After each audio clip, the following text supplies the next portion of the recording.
Abra sua Bíblia em Efésios, capítulo de número 4, a partir do verso 17. Nós estamos na série sobre santidade. E é uma série pesada, não é? Aquela série que por vezes bate, vai de encontro ao nosso coração. Mas eu espero que seja uma série real, sabe? E nós vivemos a realidade. Por exemplo, e aí eu vou tocar nesse assunto que eu sempre toco todo ano. O que motiva você a fazer a prova do Enem? Você já pensou sobre isso? Estava conversando com o Ian agora, antes do culto. E o curso que ele está fazendo na universidade tem 10 mil horas só de disciplinas obrigatórias. 10 mil. O meu, se não me engano, são 2 mil. O que motiva você a passar por isso? Com certeza é a sua sede por conquista. É a sua sede em conquistar algo, em alcançar um objetivo. Você vai fazer o Enem esse ano e eu oro para que você passe, para que você alcance o objetivo de entrar na universidade. Você está na universidade com o objetivo de terminar o seu curso. Eu espero que você termine também. A grande questão é que nós vivemos por motivações. Uma pessoa desmotivada é uma pessoa triste, abatida. Um adolescente desmotivado é um adolescente perdido. Mas o que nos motiva, o que deve nos motivar a ser santo? Você já se perguntou sobre isso? O que deve levar o meu coração a ter a motivação em desfrutar uma vida santa com Deus? É o que nós vamos aprender ou começar a ter uma ideia hoje à noite. O texto de Efésios capítulo 4, verso 17 nos diz o seguinte: assim eu lhes digo, e no Senhor insisto, que não vivam mais como os gentios, que vivem na inutilidade dos seus pensamentos. Senhor, nós te louvamos, Pai. Nós te agradecemos, Senhor, pela tua bondade, porque nós estávamos mergulhados na cegueira, Senhor. E hoje desfrutamos da tua luz. Por isso, Pai, eu te imploro, Senhor, mude o nosso coração. Mude o que nós somos. Mude aí a nossa perspectiva de vida. E ajude-nos a glorificar o teu nome, Senhor. É o que eu te peço em nome do Filho Jesus Cristo. Amém.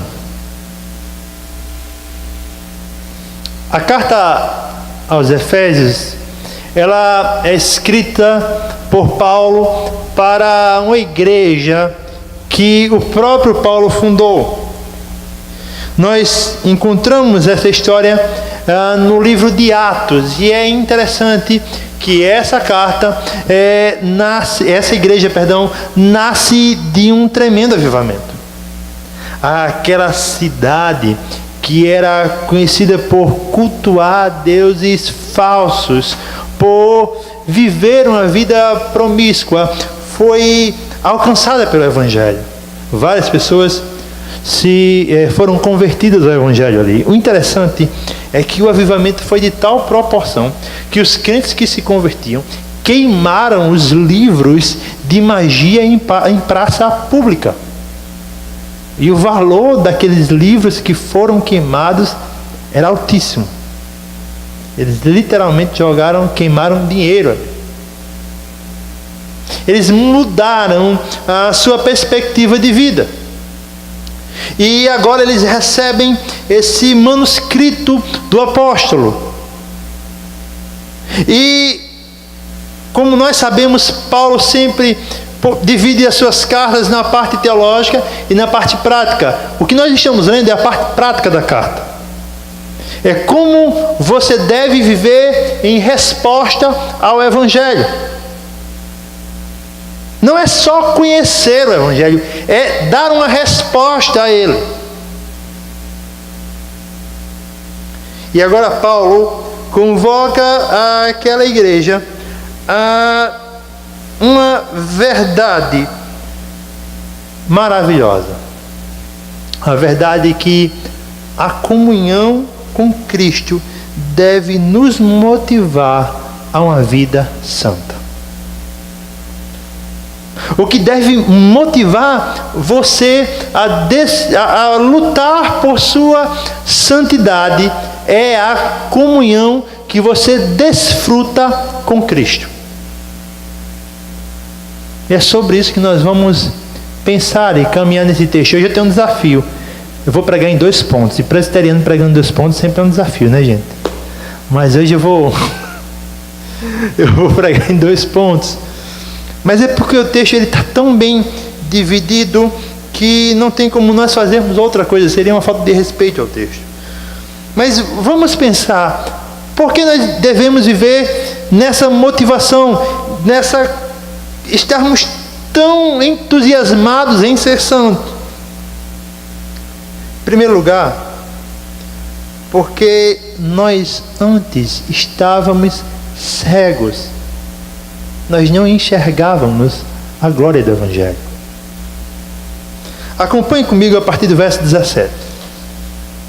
O texto diz o seguinte: assim, eu lhes digo e no Senhor insisto, que não vivam mais como gentios que vivem na inutilidade dos seus pensamentos. Paulo começa a carta, começa esse parágrafo da carta, falando de algo que ele realmente quer insistir para que aqueles crentes observem. Mas não é só a insistência do apóstolo. Ele diz: eu testifico no Senhor. Eu afirmo isso no Senhor.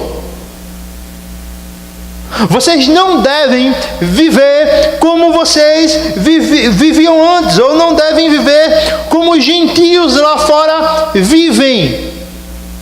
E agora Paulo vai começar a desenrolar as características desses gentios. O texto vai se assemelhar muito a Romanos capítulo 1, a partir do verso 18, sendo que naquele texto nós encontramos Deus endurecendo o coração do ser humano. No texto, esse texto de Efésios, é o homem que endurece o seu coração. Você tem que se lembrar dessa dualidade das coisas. Em Faraó, Deus endurece o coração de Faraó, ao passo também que Faraó endurece o seu próprio coração.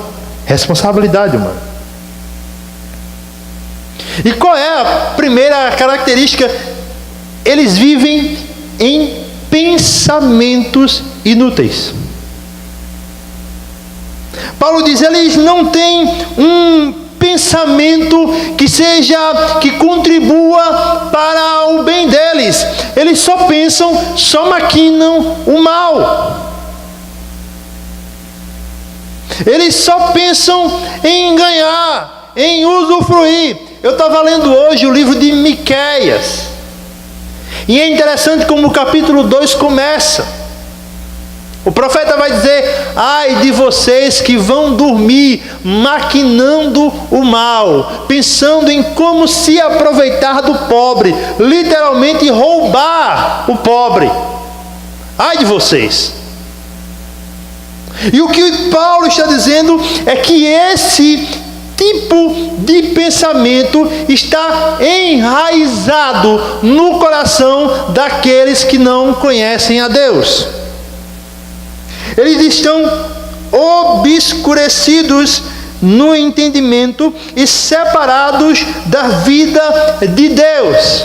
Eles não têm só pensamentos inúteis, mas o fato de pensarem em tamanha inutilidade se deve a uma total falta de raciocínio. Semana passada eu falei que o pecado era uma loucura. Porque no pecado você ofende ao Deus que é santo. Todo pecado é um ato de rebelião. Você está dizendo a Deus: eu não aceito o seu governo. Eu não aceito que o Senhor seja Deus. Eu quero ser o Deus da minha vida. Não é muito semelhante ao que os adolescentes fazem hoje com os pais? Eu espero que aqui você não tenha esse exemplo. Mas chega uma determinada idade que você diz: eu sou dono do meu próprio nariz. É o que o ser humano diz a Deus: eu não preciso do seu governo. Eu não preciso de você. Veja que loucura é essa. Eles não conseguem pensar com clareza. O seu pensamento está obscurecido, está nas trevas. Eles estão obscurecidos no entendimento e separados da vida de Deus, por causa da ignorância em que estão, devido ao endurecimento do seu coração. Porque eles vivem nessa ignorância, porque eles obscureceram os pensamentos, porque eles pensam inutilmente, por causa do seu coração endurecido. O coração deles é uma pedra. E não pense que você foi diferente. Jeremias vai dizer que Deus substituiu, fez um transplante de coração em cada um de nós. Retirou de pedra e colocou um de carne, e nele escreveu a sua lei. Mas o fato é que quem está fora de Cristo tem um coração endurecido. Parece uma pessoa que não tem sentimento. Observem o versículo 19: tendo perdido toda a sensibilidade, eles se entregaram à depravação, cometendo com avidez toda espécie de impureza. Esse coração endurecido faz com que eles percam a sensibilidade, a consciência. Aí você pode me perguntar: Antônio, eu conheço várias pessoas que têm sentimentos. A questão não é ter ou não sentimentos, mas é ter ou não temor à pessoa de Deus. Essas pessoas não temem a Deus. Não temem. Elas pecam com naturalidade. Para elas, pecar é um ato normal, simples, corriqueiro. Como tomar café pela manhã. Você não se perguntou como uma pessoa consegue roubar trilhões, milhões, e ainda está insensível? Você já assistiu alguma vez algum jornal das 8? Você já viu como, por exemplo, está o Rio de Janeiro? O caos na saúde. Funcionários públicos sem receber nada. E o ex-governador e sua esposa antes viajavam semanalmente para o exterior, sem dor na consciência. Sem dor na consciência. Roubando o pobre sem sentir nada.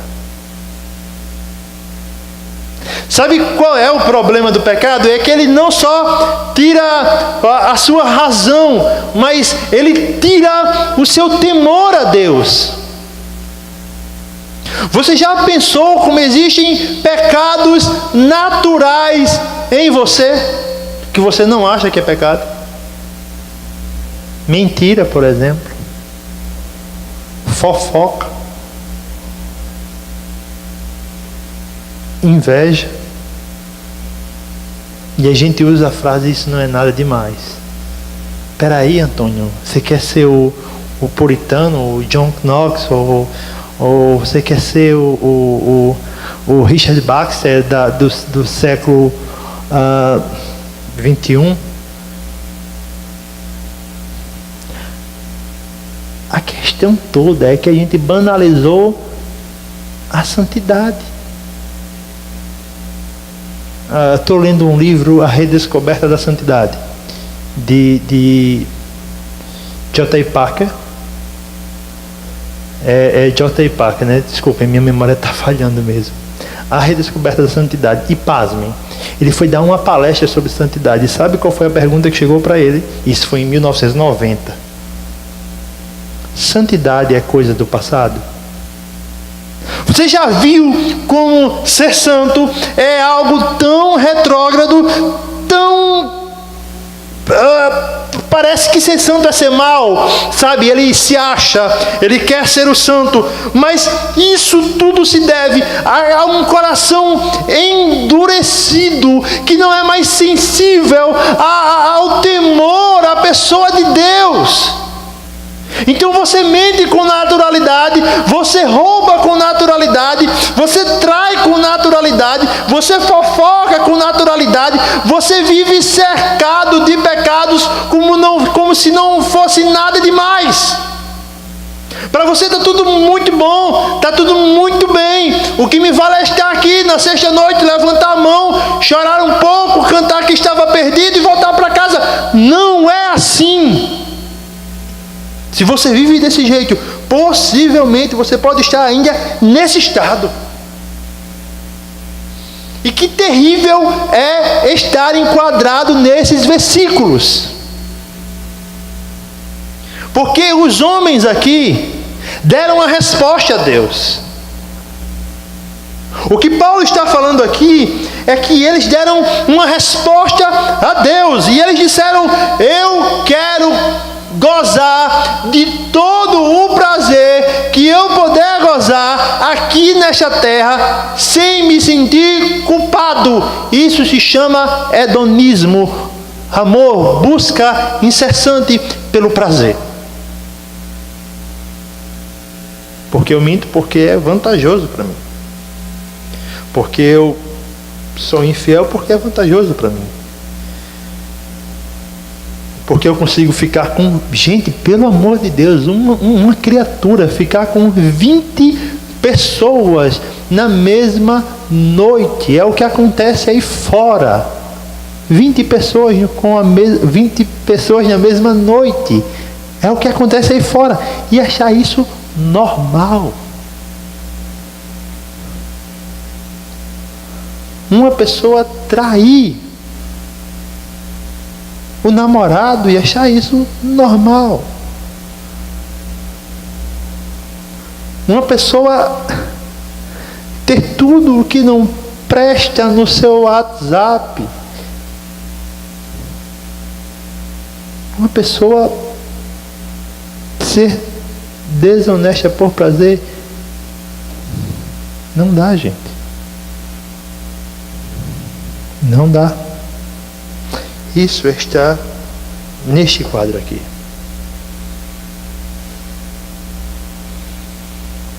O que nos leva a alguns pensamentos. A nossa geração é a geração da inutilidade. Você já parou para pensar sobre isso? Que nós amamos tudo aquilo que é inútil.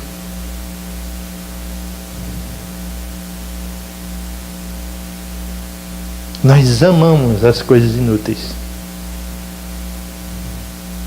Você já reparou o seu Instagram?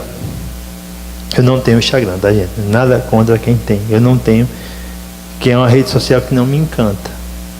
Tá? Mas se você tem, tudo bem. Tem coisas legais lá, tem devocionais legais. Mas você já...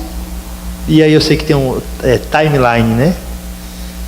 Para mim não é do tempo. Timeline lá, você vai baixando de... Você já viu a quantidade de coisas inúteis que tem ali?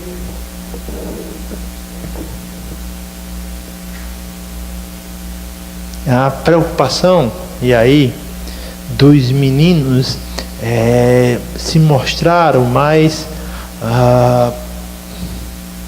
macho alfa possível. A das meninas é a próxima bolsa da Capodarte ou da Arezzo.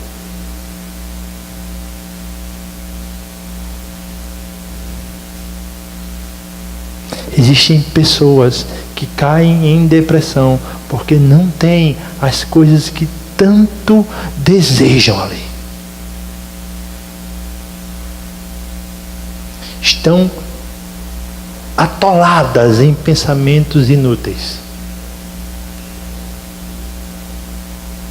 Você já viu a sua roda de amigos? E é triste, mas eu peço que você que repare na roda de amigos crentes que você tem. Quantas vezes vocês falaram sobre santidade, por exemplo? Quantas vezes vocês falaram sobre oração? É complicado. Você já viu as séries que você assiste? Você já viu? Eu peço a você que analise biblicamente tudo que você assiste. Nós perdemos a sensibilidade. Nós perdemos o temor ao Senhor. Nós pensamos de forma inútil. E por pensar dessa forma, Deus se tornou um peso e não mais Deus. E sabe quando Deus é um peso para você? Quando você se cansa de Deus.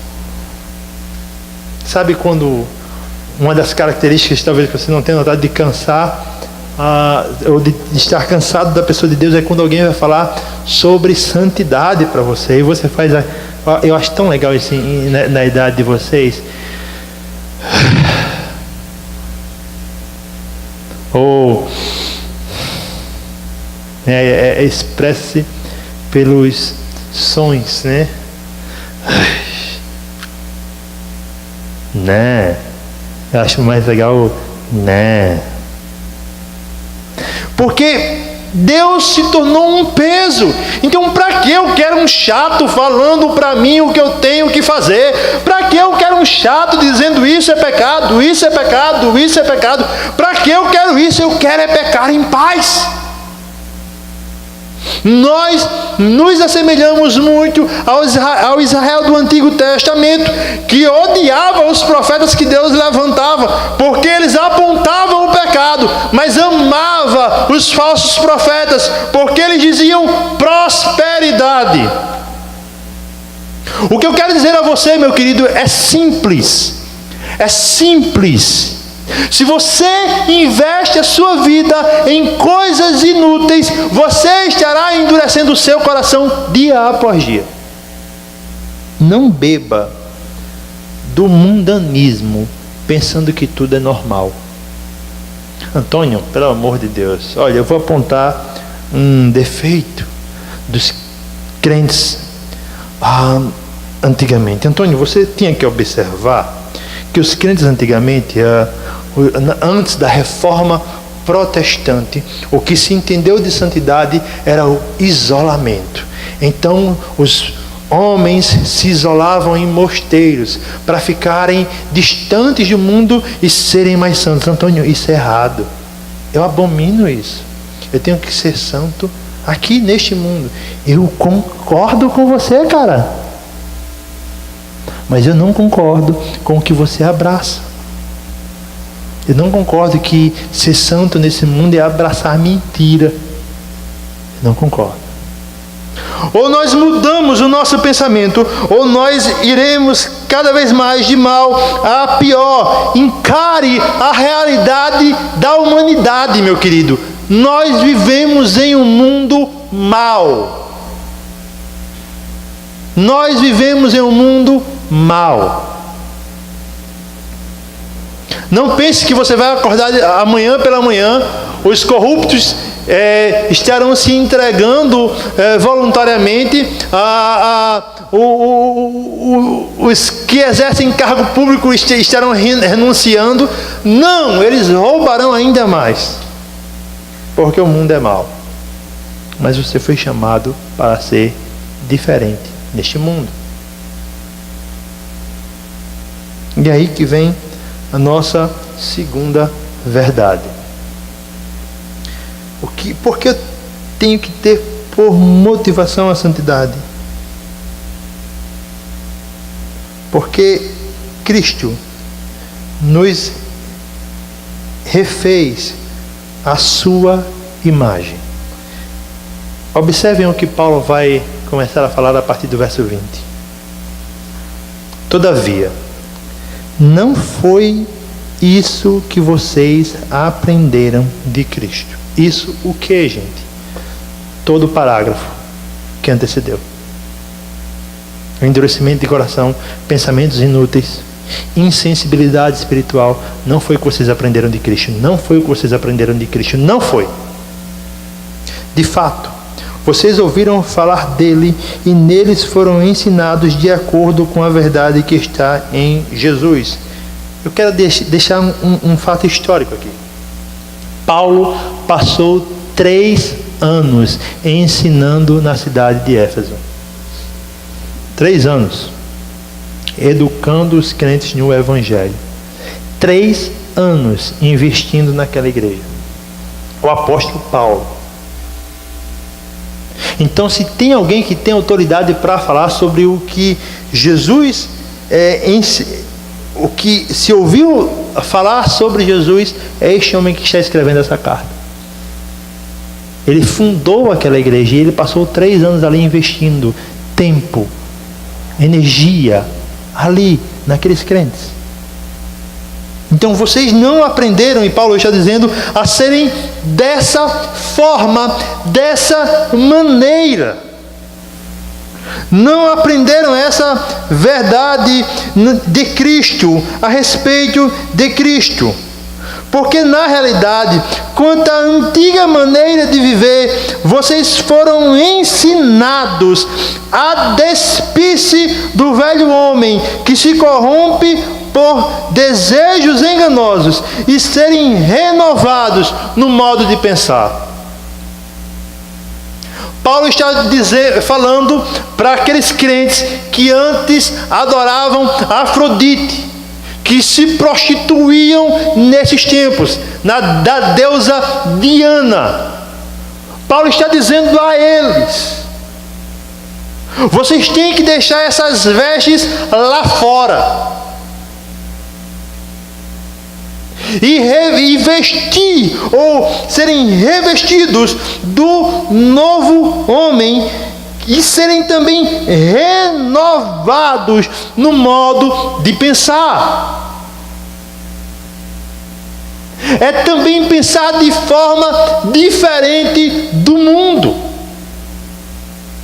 Se todo mundo acha normal mentir, Paulo está dizendo, vocês não devem achar normal. Se todo mundo acha normal ser insensível, vocês devem ser sensíveis ao Espírito Santo de Deus que habita em vocês. Se todo mundo acha normal viver a vida de qualquer jeito, vocês não podem viver assim. Porque não foi isso o que vocês aprenderam de Cristo. Não foi isso que vocês ouviram falar dele e nele foram ensinados de acordo com a verdade. A verdade que está nele. O que Paulo está dizendo é que tudo o que nós somos, tudo o que nós pensamos, provém desse Cristo. Revista-se do novo homem, criado para ser semelhante a Deus, em justiça e em santidade, provenientes da verdade. Revista-se. Você foi revestido, sim. Você é uma nova criatura, sim, na conversão. Deus o fez nova criatura. Mas você precisa continuar se revestindo, desenvolvendo santidade dia após dia. Dia após dia. Dia após dia. Por isso que ser santo é tão difícil. Porque não é um processo completo. Mas é uma escola diária. Não é na teoria, meu amigo. Não é estudando as artes da guerra.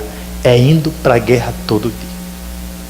O que você vai encontrar amanhã, assim que você acordar, alguns aqui já acordarão de 11 da manhã, amanhã é sábado.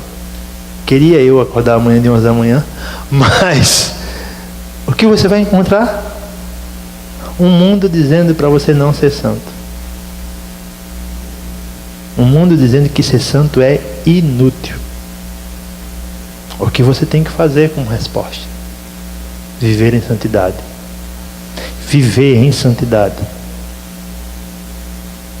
Essa é a resposta. Revista-se do novo homem. Pense de forma diferente. Algumas verdades que nós temos que aprender com isso. Quer ser santo? Veja o que Cristo ensinou. Por vezes eu e você nos questionamos como fazer as coisas. Por vezes eu e você nos questionamos como tomar as nossas decisões. Por vezes eu e você achamos tudo tão complicado e acusamos até mesmo a Deus por não termos a resposta. O que Paulo diz? Paulo diz: quer ser santo? Olhe para o Cristo, olhe para Cristo e veja o que Ele ensinou. Veja o caminho de Cristo. Sabe, eu nunca li o livro, tá? É um clássico da vida, da literatura cristã. Eu nunca assisti o filme também, que é novo, eu acho que tem uns 3 a 4 anos, mas o livro é Em Seus Passos, o que faria Jesus. Tá, eu não vou pegar eu não li o livro, mas eu quero pensar um pouco sobre esse título. Será que Cristo entraria nos lugares que nós entramos? Será que Ele assistiria o que nós assistimos? Será que Ele falaria como nós falamos? Eu não estou querendo aqui, e eu quero explicar isso depois, então eu não quero desumanizar você, mas eu quero que você pense comigo biblicamente. Deus estabeleceu um parâmetro para mim e para você. Esse parâmetro não é a sua vontade, não é o que você acha. Esse parâmetro é a Bíblia. É a Bíblia que diz aonde eu devo ir, o que eu devo fazer, o que eu devo ser. Então, na fé cristã, não existe aquela história eu acho. Sabe? Quando se trata de pecar ou não existe eu acho. Deus deixou claro o que era pecado e o que não é pecado. Não mudou. Não mudou. Abandone o velho eu. Sabe aquela desculpa que a gente usa? Antônio, ele falou assim comigo, mas meu irmão, velho, eu não me aguentei não. Eu falei tudo o que eu queria falar, porque eu sou assim, eu nasci assim. Então, meu irmão, renasça. Seja novo em Cristo. E se você não é, as portas da salvação estão abertas. E se você se você nasceu em Cristo, aprenda, você nasceu daquele jeito, mas você já renasceu. Você é nova criatura. Então não existe mais espaço, eu sou assim, quem quiser que goste de mim. Não existe mais isso. Biblicamente não existe isso. Isso não é desculpa para pecado, gente. Desculpa, mas não é. Não é. Você tem que ser diferente, meu irmão. Você tem que ser diferente, meu irmão. Você tem que ser transformado à imagem de Cristo. Abandone o velho homem. E eu quero dizer uma coisa a você, ele vai lhe acompanhar até a sua morte, tá bom? Então, de vez em quando, o velho homem ou a velha mulher estará ali perto de você, lhe rodeando, tá? Mas a ideia é: vista-se com um novo a cada dia. Agora, como eu e você vamos nos vestir se nós não abraçamos a palavra de Deus diariamente? Você acha que você vai ser mudado por Augusto Cury, meu irmão? Com todo respeito a ele, você não vai. Nem por Augusto Cury, nem por John Piper, nem por nenhum desses homens. Você só será transformado pelo Evangelho. Eles apontam para Cristo, mas eles não são Cristo. Eles são apontadores de Cristo. Esses homens que Deus chamou, inclusive o primeiro nome você pode considerar, mas esses homens que Deus chamou, eles apontam Cristo. Seja semelhante a Cristo. E é aqui eu quero pensar com você. Existem pessoas que desumanizam a santidade, certo? O que é ser santo é ser um ET, é ser um extraterrestre, né? É você não ser desse mundo, assim, no sentido natural das coisas. Você não tem sentimento, você é uma pessoa de cara fechada, porque você está em busca da santidade, então você se isola totalmente. Não quer ter amigos, porque eles te fazem pecar. Santidade não é isso. Santidade é ser humano. Eu até postei isso hoje no meu Face. Você é mais santo quanto mais humano você é, porque Cristo foi homem e homem perfeito. Na santidade nós não estamos caminhando para sermos divinos igual ao Pai. Nós estamos caminhando para ser homens perfeitos como o Filho. Você não vai ter o poder e a glória de Deus, mas Deus espera que você caminhe para ser como o Filho dele foi aqui na terra, um homem santo, um santo homem. Então, o que você deve fazer? Pense biblicamente, meu irmão. Pense biblicamente, minha irmã. Eu comecei essa história falando sobre motivação. E é impressionante como as pessoas do mundo, os não crentes, nos dão por vezes mais exemplo de motivação do que os de casa. Você já observou um atleta? Um atleta olímpico. Você já imaginou o ciclo de 4 anos que ele tem que enfrentar, se privando de várias coisas, muitas vezes só para participar dos Jogos Olímpicos? Ele não vai nem para ganhar medalha, ele vai só para participar. O que eu quero dizer a você? Qual é a motivação dele? É ganhar uma coroa corruptível, como disse Paulo. Qual é a nossa motivação? É desfrutar do Deus mais sublime e santo. É desfrutar de algo eterno. Você já pensou que tudo isso vai passar? O Enem vai passar, a universidade vai passar, você vai passar. Daqui a 100 anos, nenhum dos que estão aqui estarão na terra. Todos nós teremos passado, mas Cristo permanece o mesmo. Santidade é desfrutar desse Cristo, ter comunhão com Cristo. Você não vai alterar a sua justificação. Você não amanhece mais justificado ou menos justificado, mas você amanhece mais santo ou menos santo. Você vive mais santo ou menos santo. Então pare de pensar: eu nunca vou ser igual a fulano, eu nunca vou ser igual a Detrano. Vê como aquele homem desfruta de Deus.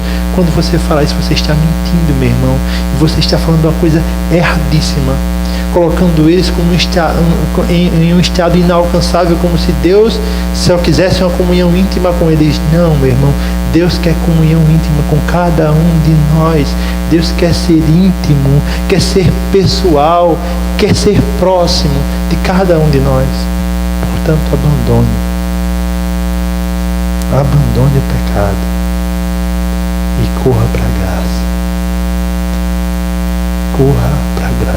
corra para o caminho da santidade. Motive-se em Cristo Jesus. Ele é a motivação da nossa fé. Vamos adorar a Deus com mais uma música. Em seguida eu quero estar orando por sua vida.